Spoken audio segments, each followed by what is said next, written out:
आज 26 जनवरी यौम जमहूरिया की तकरीब के लिए हम यहाँ पर मौजूद है। आज का दिन हमारे लिए बहुत ही ख़ास है क्योंकि 15 अगस्त 1947 को हमारा देश अंग्रेज़ों की गुलामी से आज़ाद हुआ।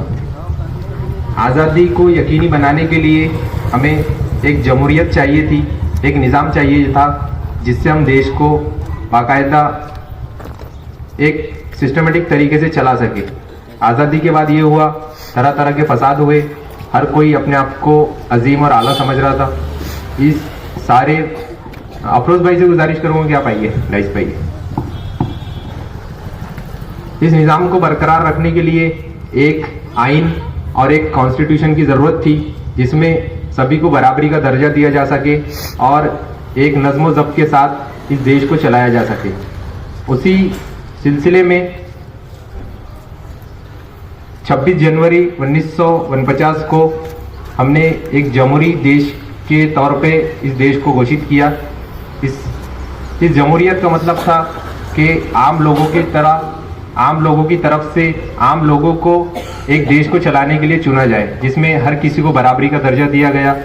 जिस तरीके से हम लोग वोट करते हैं और कुछ लोग हमारे ज़रिए चुने जाते हैं जो इस देश को चलाते हैं। इसके पहले ऐसा नहीं था।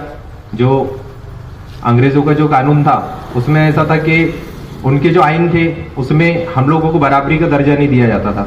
उन लोगों के ज़रिए जो कानून बनाए जाते थे उस पर अमल करना था, उसमें बराबरी वाला मामला नहीं था।